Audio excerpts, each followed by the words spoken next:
Welcome to the Friday at 4 podcast series with your host Charles Luttrell and co-host Steve Kent.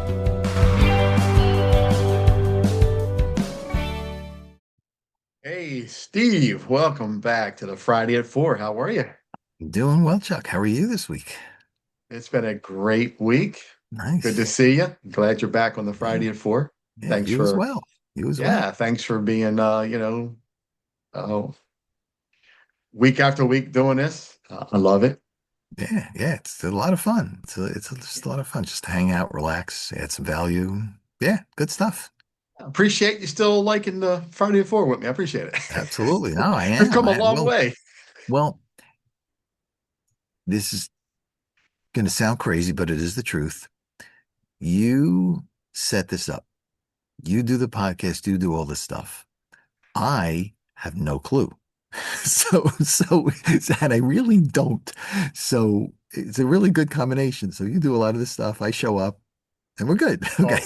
Well, you show up, talk, and I do all the rest. We're good. Well, speaking of talk, hey, well, let's jump right into it. So this week, I thought this topic was pretty interesting. Yeah. Yeah. I, I was going to run things by you, but I think I like this one, and I'm glad you said very interesting, good topic, and Mhm. let's run with it, right? Yeah, customers aren't leaving because you're bad; they're leaving because something better, faster, or easier quietly replaced you. This isn't about competition anymore, right? It's about replacement behavior. What do you think about that? First of all, it's a great topic. I'm glad you put this, out there. Yeah, People, as a general statement, people have their own likes, opinions. They do what they want to do. Sometimes there's logic, sometimes there's not. Who cares? But people do what they want to do. And a lot of people have loyalty to a company or a product. Like some people love the iPhone. For what, again, I'm not saying good or bad. People, when the new iPhone comes out, people wait for hours and hours and hours online in the middle of the night for the store to open up. right. That's their thing and they like it and that's cool. But for those people who either have that great loyalty or even just the average everyday person that walks in and out of a store, Mhm. they like what they have for the moment. And then one day they don't show up, Yeah, or 2 days, or a week, or a month. They just disappear. And a lot of businesses sit there and say they could have moved, they could have lost their job, anything to deflect because they truly don't know and don't look into why that customer or customers have stopped showing up and spending money. yeah, And while some businesses are resilient and say, okay, I lost a customer, I gained a new customer. I lost five, I gained five. Net effect is zero. So your revenue's the same, your profit's the same. But are you, as a business, I mean, you as a business, are you really looking into why did that one, two, five, 10, 100 customers disappear? yeah, You know, and unless yeah. you really take a look at why over time, you're going to fade away. Mhm. And could be any number of reasons. Yeah, One of the reasons could be, and again, there's no right or wrong to this. We're just putting stuff out there. One of those reasons that customers go away could be your staff. yeah, Did you lose a staff member that a lot of customers loved? It's almost like the key man person in a company. It's like without that person, you're in trouble. So, did right. you lose a key staff member? Did you take on a staff member who is rude, doesn't know the product, just doesn't care, and the attitude shows very quickly to customers? So, again, you may not want to face this, but take a look at the staff. Okay. And again, it's a logical thing to do. And we understand staff is money. They cost money, benefits, and all those things, but staff is also your link between your business and your customers. So that staff is key. That really is your most valuable asset is your is your staff. Now, another thing you may want to look at is is your product still relevant in the market? And Right. that could come from things like pricing. Did the price to the consumer in the last month, 2 months, 6 months reduce? And you're still charging higher. So if you're charging $5 for a New York City hot dog off a cart, which by the way, I love those things. But if you're but if you're charging $5 and your competition is just went down to four, people in this economy are very price sensitive. So instead of coming to you at $5, they're going to go somewhere else for four. Now, again, you can say one customer, okay, if we replace them. But if you have a continued stream of people that are eating two, three times a week, times 50 weeks, it could be a couple $100 in somebody's pocket. They're going somewhere else because if they're lower on the hot dog, they're lower on the soda and everything else. So is it the cost that's coming to an issue? Is it the technology? Are you sitting with an old version of Windows 95, which is long out versus, Windows 11 right now? Windows Again, ME. I'm just, business wise, do you have, Yeah. are you selling a cell phone that's 5 years old when every 6 months a new one comes out? Take a look at the technology that you have. Um, if you're selling something that may be comparable, but let's say your internet service goes down and now you can't use it. Yeah, right. So that's an Or it issue. goes down frequently, right? Because if you're not consistent, you don't have that reliability in a system, Right. people are going to go elsewhere. Yeah. Right. Right. And again, depending on the type of business you're in, all those different things, those services, the technology, the price, all those things really come into play. And that's a lot of really the things that happen. Um, Location. Let's say you're in and this unfortunately is becoming more and more prevalent across the US. You're in a shopping mall, and unfortunately, shopping malls are starting to slowly fade away. Yeah. So if you have like your big anchor stores, your Macy's, your Nordstroms, your whatever else is out there, they're going out of business. So when your anchor store in a mall goes out, a lot of the smaller stores follow suit. All of a sudden, you're sitting in a mall that's now only half full instead of 100% full. Now you have less traffic, less sales. People don't want to come to a mall that's on a decline. So, again, they're losing sales that way. Yeah. Um, you look at the physical store itself. Is it outdated? Does it need painting? Is the carpet worn through? You know, um, Are your display cases empty or are they nice and attractive to bring people in the front door? All those things really do play a part in a person's thinking. I know if I'm going down a street and whether I'm in the mood to buy or not in the mood also, but if I'm in the market to buy something, I'm going to look down the street because I'm in New York City. So there's obviously stores everywhere. But I'm walking down the street, and if I see a store that has a nice display, it's a well made, well laid out store. The display is nice. It looks neat. There's stuff on the shelves. It's not all over the floor. I'm going to walk in. If I find that I can shop what I want for what I want, without a salesperson hounding behind me every time I take a step, they take a step. I don't want to be pressured.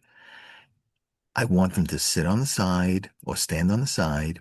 If I have a question, hey, Chuck, can you help me with? And that type of salesperson I would buy from first, as opposed to if Chuck's behind me going, yeah, that's a great sale. You need this, you need this, you need this. Back off. Okay? I mean, plain and simple, back off. Yeah. People want to buy, they don't want to be sold to. Mhm. So these are all the things that I personally will do. Yes, price is a difference, but I will also pay a little bit more for known quality than if I try to buy something cheap because I've gone that route. I Yeah. maybe didn't have enough money. Maybe I saw something that was on sale and I should have been smart enough to say, if the demand is really high for Chuck's glasses, why are they on sale?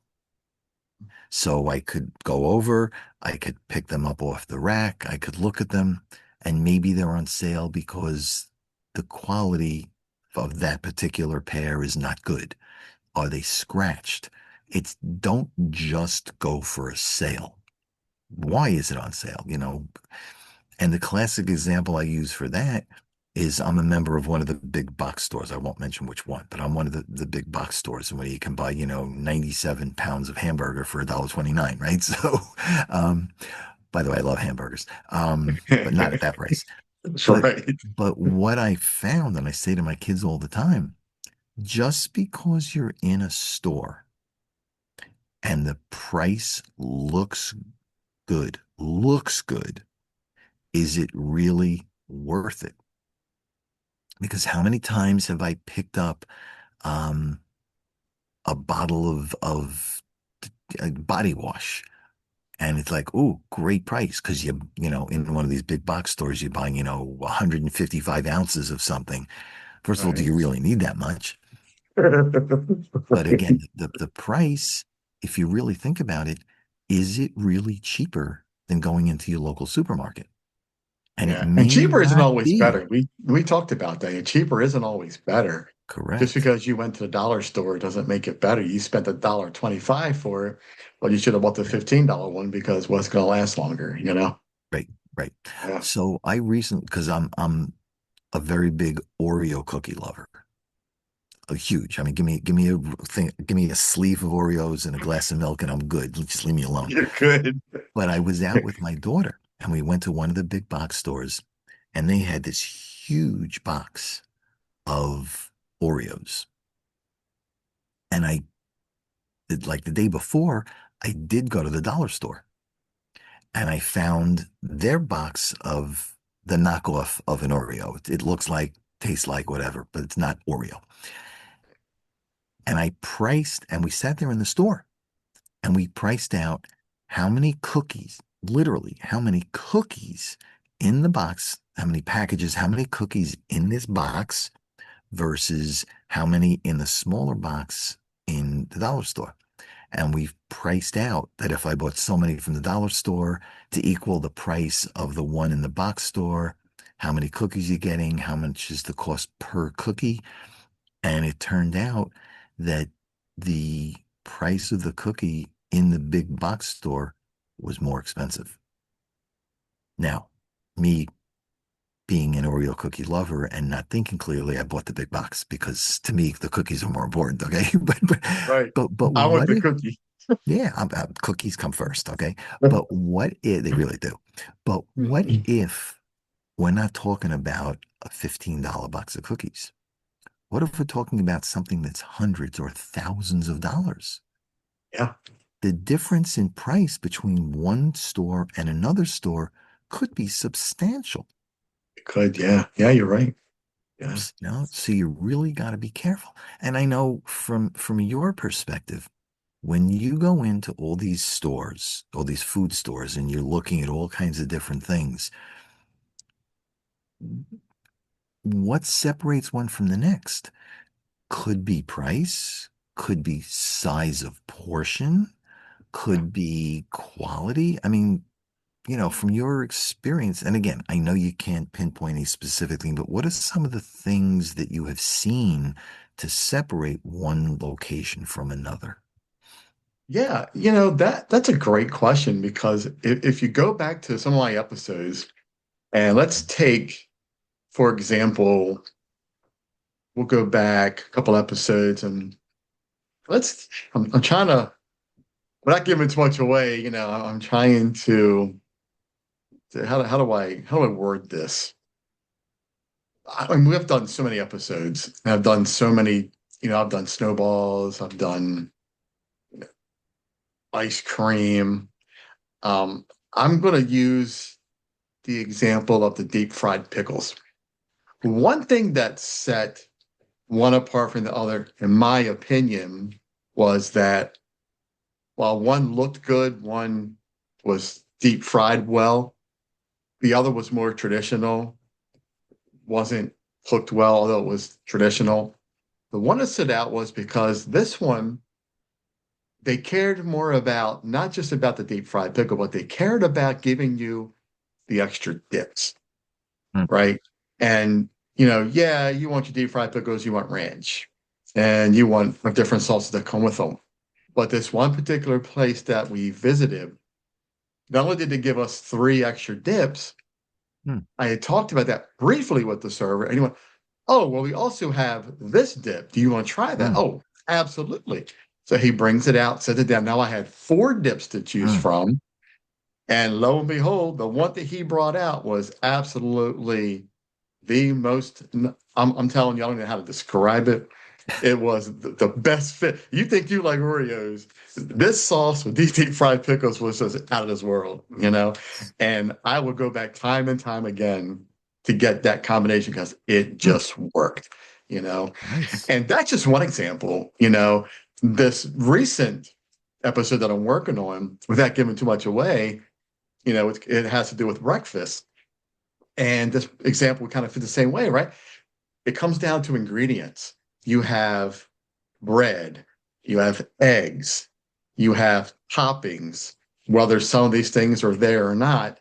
And then also how it's cooked, right? Because you can take an egg and 10 different restaurants can fry an egg. Hmm. It'll taste different in every one, but it's an egg. So how's that possible, right? And that's why we do what we do. Not to call out 10 different restaurants who's horrible, but it gives you an idea of how different things can be and how it ties to this topic, right?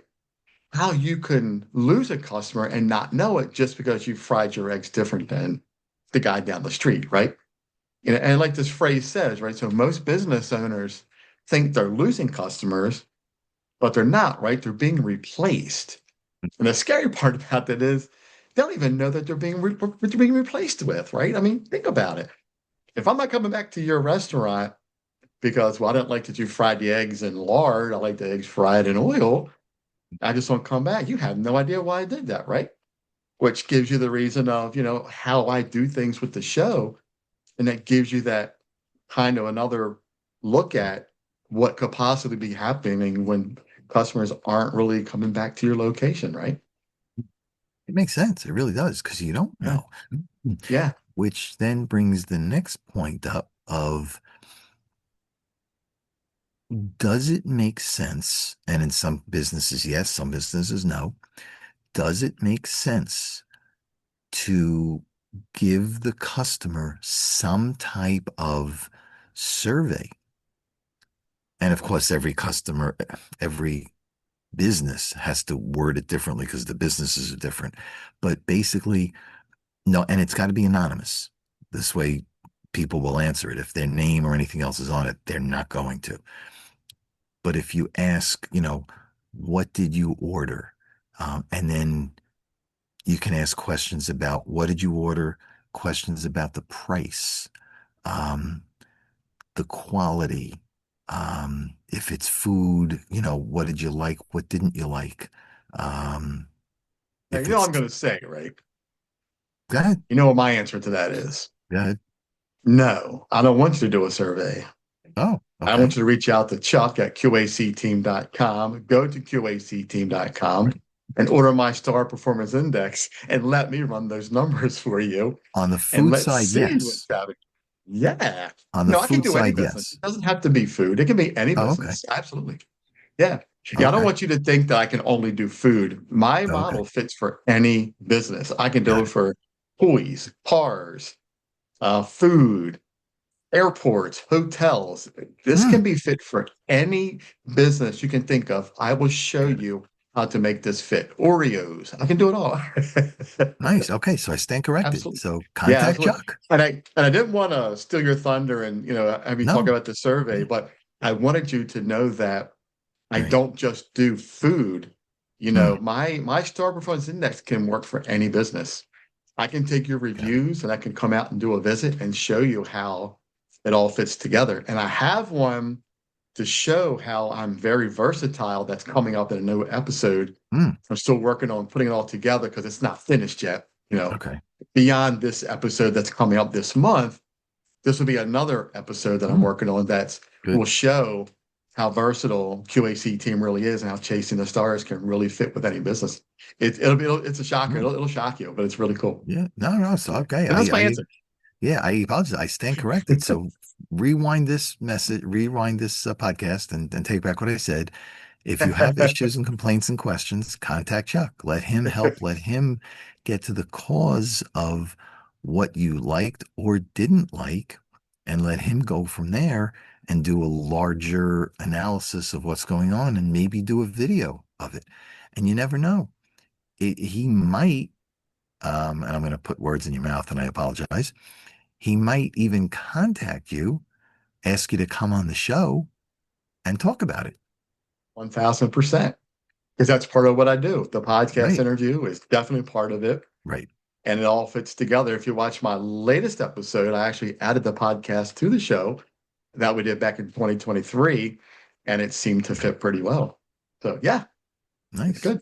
Yeah, it's a great thing to get people's real-time opinions or real experiences of what they had. And I agree with you. Doing a survey is cold, impersonal, and is very often found quickly in the round file known as the wastebasket. So, you get to Chuck and you're going to get some real feedback, real meaningful feedback. And that's where a lot of businesses can benefit from going, okay, I lost X number of my regular customers. Can you come in, talk to me, do some real life work, whatever it is Chuck does, because he's the expert on this, and do some real life work and find out why. And maybe you can get some customers back. Maybe you can potentially stop a business from folding if it continues to go down the wrong path. Mhm. There's a lot of good that can Yeah. happen. And I want to say, don't shortchange yourself on the surveys because Mm, they do have their place. mm, Surveys are good for quick information. yeah, Hey, I want to get your quick opinion. You were just here. Exit interviews are perfect. Hey, you just were in this location. Tell me this, that, this, and that. Real quick, 5 second, couple of mm, questions, tick it off, and move on. So you yeah, don't annoy a customer or a mm, potential customer. But yeah, they have their yeah. place. You know, but if you Okay. want that thorough deep dive coming from Mm, the review standpoint, your overall bird's eye view of your business, I got you. good, Yeah. good. All right. So, Yeah. so on public air, I will make a public apology. I messed that up big time. So I should have. I Okay. know. So my You didn't bad. mess it up. You didn't mess it up. It was all good. You have to Yeah. understand that surveys have their place. They Mm, really do. And yeah. that's what you were going for because Mm, that you've probably done surveys on a lot of these yeah. places Yeah. that you're referring to that they have the survey, you know, at the bottom of the receipt Yeah. or in the store.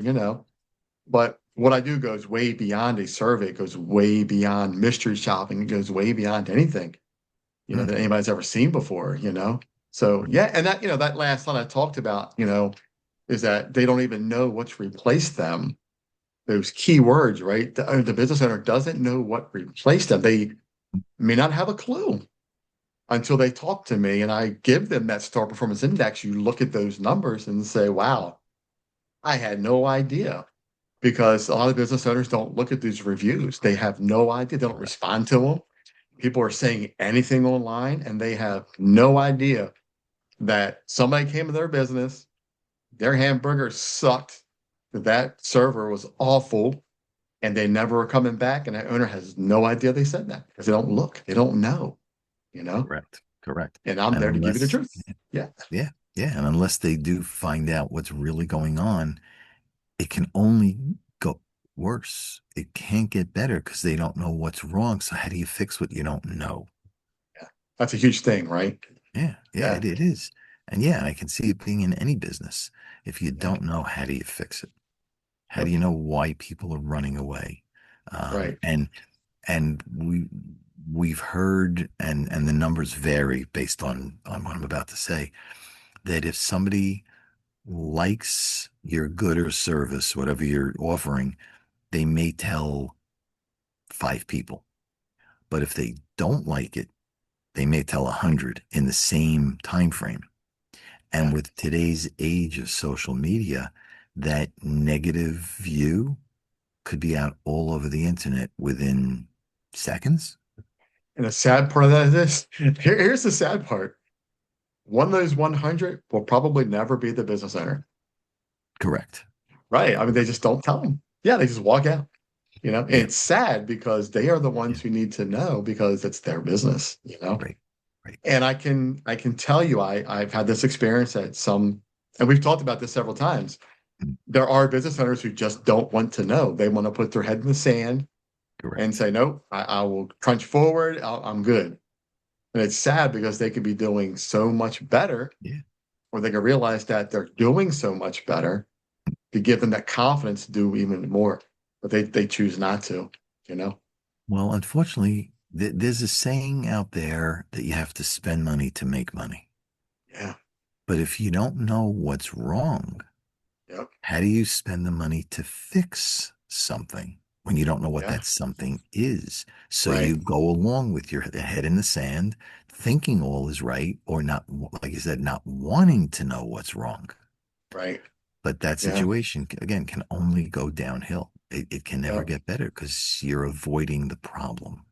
Yeah. Sorry to take up so much of the podcast time with what I'm doing with this, but No, in no, about that's five fine. minutes, can we talk about how does this fit into your realm? Because I'm curious to know. Take about 5 minutes and tell us how does it fit into to your world? I'm interested to learn what you would look for with this. How would you be So replaced? every financial professional, every business, every company has that slight twist that they're different. There's the core, but the surrounding is a little bit different. Hmm.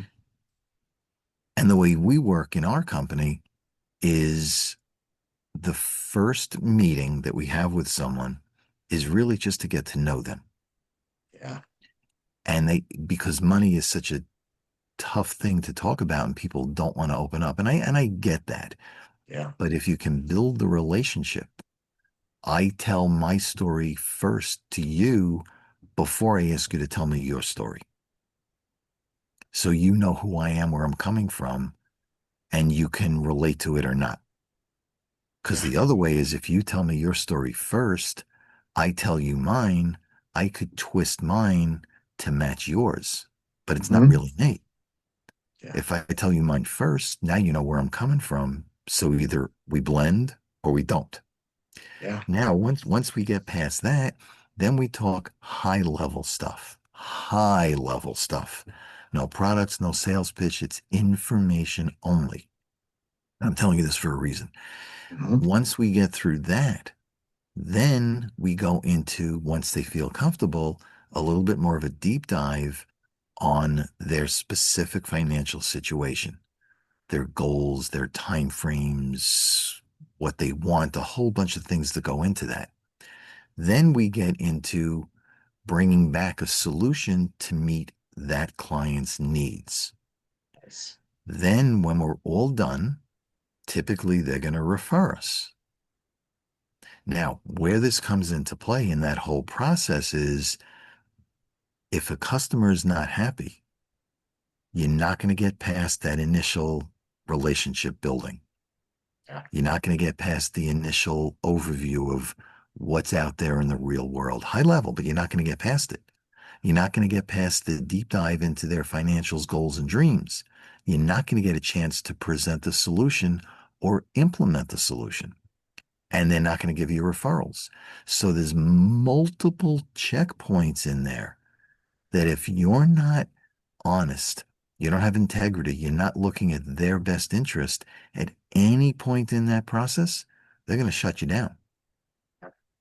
And if you and if you get shut down and you're being honest with yourself, the question then becomes, I just went to, I don't know, 5 customers and they all stopped me at this point. What did I do wrong? What can I change that all 5 stopped right here? What do I need to change? Is it the way I say things, the way I'm dressed? Am I believable? Am I honest? Am I going out as a salesperson or somebody to help a client? All those things come into play that if you're not doing it the right way and you don't have the customer's interests first, you're never going to go down the road and end up helping the client. So it's all about it fits one industry or another. It fits, but you have to again be honest and not put your head in the sand, to the words you used before, not put your head in the sand and say, okay, what went wrong? Could you have 5 customers in a row that are not getting past that point? Yes, it is possible. But before you start blaming the customers, look at yourself as a Yeah. business owner. Yeah.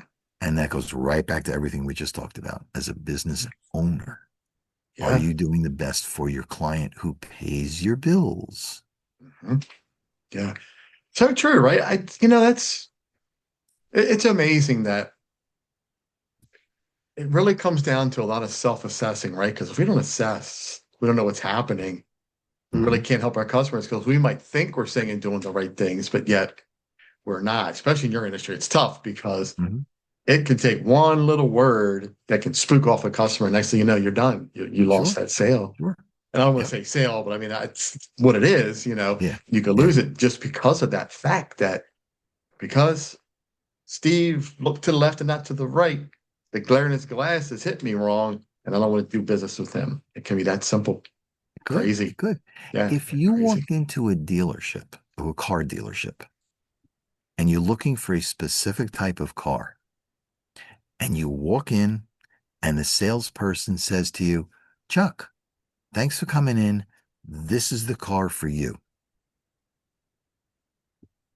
They never got Hi. to know you. They don't know your needs, your budget, Yeah, nothing. They're trying yeah, to sell you this car for whatever their reasons. They're trying to sell you this car when you want that one. yeah, You're walking out the door.